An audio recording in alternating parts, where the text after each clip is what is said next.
Ang Ginoo manaa kaninyo.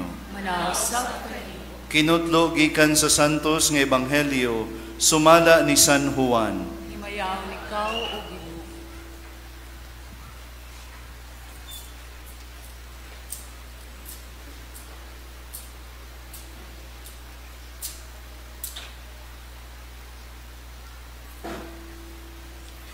Sa pagkagabi na niadtong Domingguha, nagtigom ang mga tinun-an sulod sa lawak o gitrangkahan nila ang pultahan kay nahadlok man sila sa mga kadagkuan sa mga Hudeyo. Unya mitungha si Jesus sa taliwala nila ug miingon, "Mainyo unta ang kalinaw." Human siya makasulti niini, iyang gipakita kanila ang iyang mga kamot ug ang iyang kilid. Nalipay pag-ayo ang mga tinun-an sa ilang pagkakita sa Ginoo. Unya si Jesus miingon kanila, pag-usab, "Mainyo unta ang kalinaw. Ingon nga gipadala ako sa Amahan, ako usab nagpadala kaninyo." Gisulti niya kini ug unya gihuypa niya sila ug giingnan, "Dawata ninyo ang Espiritu Santo. Kung pasayloon ninyo ang mga sala sa mga tao, gipasaylo kini. Kung ang ilang mga sala dili ninyo pasayloon, dili usab kini pasayloon." Si Tomas nga ginganlag kaluha, usa sa napulog duha ka tinun-an, wala mahiuban kanila sa pag-anha ni Jesus. Busa gisuginlan siya sa ubang mga tinun-an, "Nakita namo ang Ginoo." Si Tomas miingon kanila, "Gawas kung makita ko og ikatapion ang akong tudlo sa inagian sa mga lansang diha sa iyang kamot, ug mahikap ko ang samad sa iyang kilid, dili ako mutuo." Human mulabay ang usa ka semana, nagtigom na usab ang mga tinun-an sulod sa lawak, ug nahiuban na kanila si Tomas. Gitarangkahan ang mga pultahan, apan mitungha si Jesus ug mibarog sa taliwala nila ug miingon, "Mainyo unta ang kalinaw." Unya miingon siya kang Tomas, "Tan-awa ang akong kamot ug hikapa kini. Hikapa usab ang samad sa akong kilid. Tuo ug ayaw na pagduha-duha." Si Tomas miingon kaniya, "Ginoo ko ug Dios ko." Unya miingon si Jesus kaniya, "Mituo ka ba tungod kay nakakita ka kanako? Bulahan kadtong mutuo bisan wala makakita kanako." Ug daghan pang mga milagro nga gibuhat ni Jesus sinaksihan sa iyang mga tinun-an nga wala mahisulat ni ining basahuna. Apan gisulat kini aron kamo mutuo nga si Jesus mao ang Mesiyas, ang anak sa Dios, ug pinaagi sa maong pagtuo makabaton kamo og kinabuhi diha sa iyang ngalan. Mga igsuon, ang ebanghelyo sa Ginoo. Daygon ikaw o Kristo. Mayong hapon kanatong tanan, mga igsuon. So mga igsuon, ana-ana kita sa gisulti nako ganiha, ikaduhang Domingo sulod sa panahon sa Pasko sa pagkabanhaw, ug espesyal usab kining maong Domingo tungod kay karong adlaw usab second Sunday of Easter, gisaulog usab nato ang piyesta sa Dios nung kaluoy, o gitawag nato sa English Divine Mercy. So gitawag ni nga Domingo Divine Mercy Sunday. Ug diha sa atong ebanghelyo, mga igsuon, nadungog nato ang pagpakita ni Jesus sa unang higayon ngadto sa iyang mga apostoles sumala sa giasoy kanato sa ebanghelyo ni San Juan. Nagkatigom ang mga apostoles sa usa ka lawak ug gitrangkahan nila ang mga pultahan. Nganong nanglakman kuno sila? Tungod kay nangahadlok sila sa mga kadagkuan sa mga Hudeyo, kay basin mapariha unya sila sa gibuhat nila sa atong Ginoong Hesukristo. Atong timan-an kini nahitabo pinakauna nga Easter Sunday, Domingo pagkahuman sa Biyernes Santo. Bag-o pa lang nasaksihan sa mga apostoles ang pagpakasakit, pagkamatay sa atong Ginoong Hesukristo dito sa krus sa Kalbaryo. Siguro nahadlok sad sila silang kaugalingon, basin sila sabdakpon o patyon. Puno sila sa kahadlok, kaguol, O siguro puno sad sila sa kalibog nga nganong ang Ginoo nga gilauman namo nga Mesiyas nga mo'y muluwas namo, siya naman hinuoy gidakop o gipatay sa iyang mga kaaway, no? Ug sa kalit bisag gitrangkahan ang mga pultahan, mitungha si Jesus sa taliwala nila. Ug ang unang mga pulong nga gisulti ni Kristo mga igsuon sa mga apostoles mao kini, ang kalinaw manaa unta kaninyo, no? Wala sumbati ni Jesus ang iyang mga apostoles, no? Remember, this is the first time Jesus appeared to his apostles after the crucifixion niya. Unsa may nahitabo during katong pagdakop, katong pagpasakit o pagkamatay ni Kristo, nang ikyas ang mga apostoles. Usa ra gid in town ang nahabilin kauban sa mahal nga birhen si San Juan. Nya katong pipila ka mga babae nga niuban sa mahal nga birhen. Asa man ang uban nanago kay nangahadlok. Wala ningon si Jesus, nganong inyo kong gibiyaan sa panahon sa kong kasakit. Diin mo katong panahon nga gisakit ko. Nganong wala ko ninyo onongi, wa ko ninyo ubani. Wala nanumbat ang atong Ginoong Hesukristo mga igsoon, kundili ang unang gisulti ni Jesus kanila mao ang kalinaw. Peace be with you. Kining maong kalinaw mga igsuon nga si Jesus lamang maoy makahatag, maoy nagpapas ug nagwagtang sa ilang kahadlok ug kaguol. Nangalipay sila sa ilang pagkakita sa atong Ginoong Hesukristo. Dinhi gipakita ni Jesus mga igsuon ang iyang dakong kaluoy, ang iyang divine mercy una sa tanan ngadto sa iyang mga apostoles. Unya gipakita ni Jesus kanila ang iyang mga kamot ug iyang kilid nga naay mga samad, no? Naay mga uwat. Kining mao mga samad dili timaan sa kapildihan ni Jesus, kundi timaan sa iyang kadaugan. Kini nga giantos niya ang kasakit, ang kamatayon tungod sa iyang dakong gugma alang kanatong tanan, aron kita mapasaylo sa atong mga sala.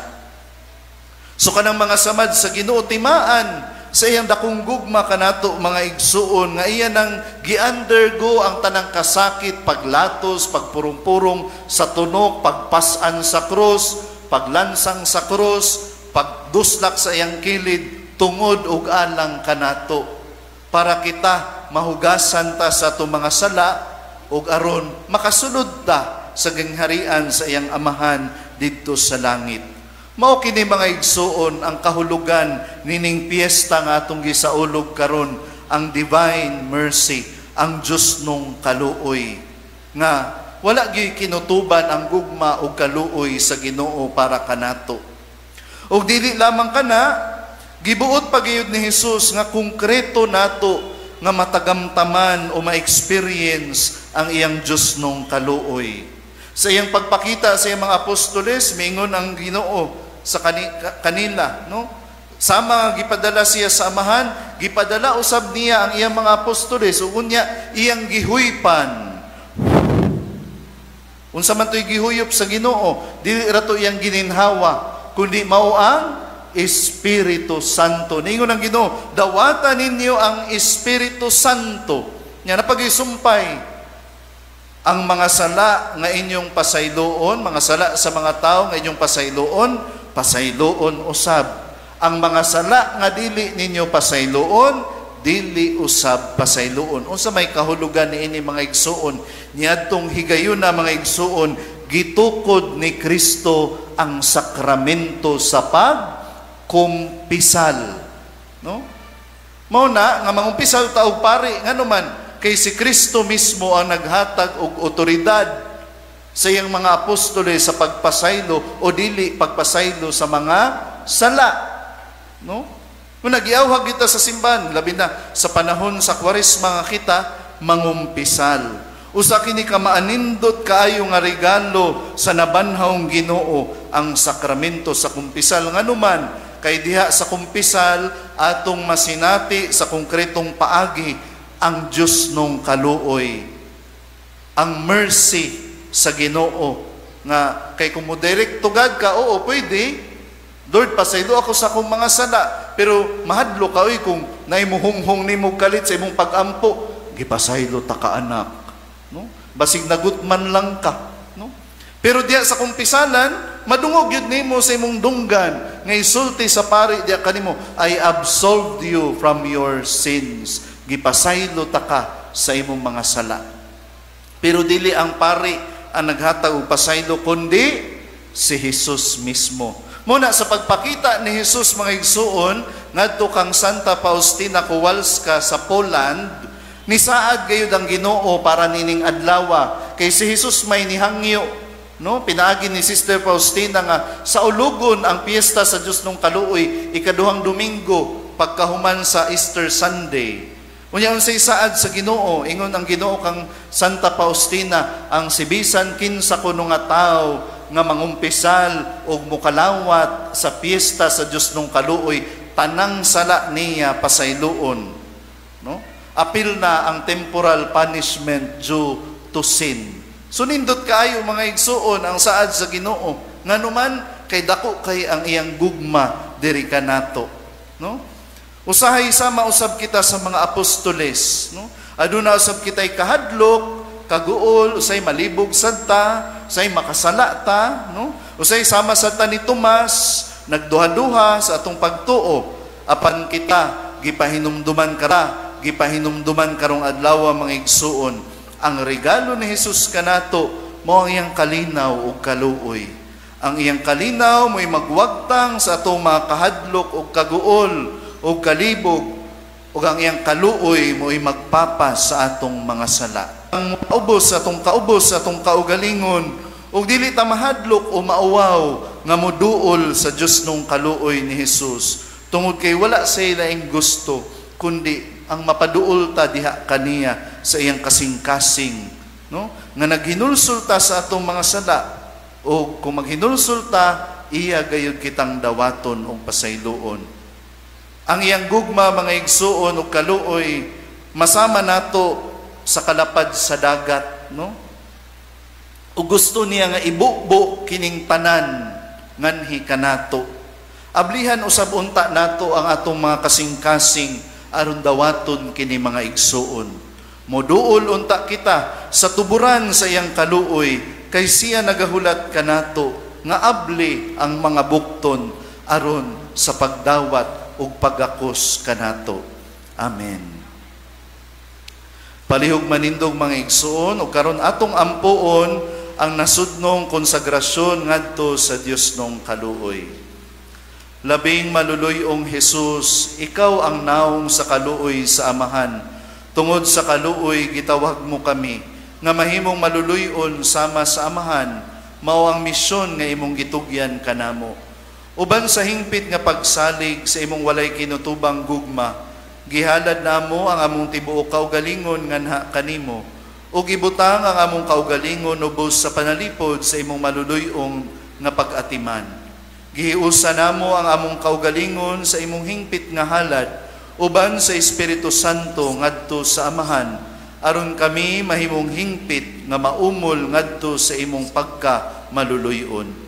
Kaluy-i kami, taliwala sa mga panghitabo sa mga gubat, tali sa mga nasod, ug mga kalisang nga nagasamo kanamo. Kaluy-i kami, alang sa mikaylap nga mga sala, batok sa kamatuoran, ug makalilisa nga mga sala, batok sa katarungan, ug sa panag-igsuunay. Kaluy-i kami, tungod sa mga pagpasipala, batok sa imong Diyos nung kaluoy, ug ang salawayon nga pagbiay-biay, sa mga mahuyang ug sa mga kabus. Kaluy-i kami, tungod sa mga pag-abuso, batok sa dignidad sa tao, mga sala, batok sa kinabuhi, gugma ug pamilya. Tabangi kami o Ginoo, aron kami makasalamin sa imong kaluoy ngadto sa mga tao sa among palibot. Bantay kami nga imong katawhan nga gipanag-iya, aron nga sa panahon sa kalisod, dili kami mawad-an sa paglaom, kundi uban sa dakong pagsalig, itugyan namo ang among kaugalingon sa imong balaang kabubuton. Himua kami nga kahimanan sa kahupayan sa uban, nga nawad-an sa paglaom ug wala mo salig sa imong kaluoy. Hinaot nga ang tanang katawhan makaila sa imong dili matugkad nga kaluoy, magasalig sa imong kaluoy ug magahimaya sa imong kaluoy hangtod sa kahangturan.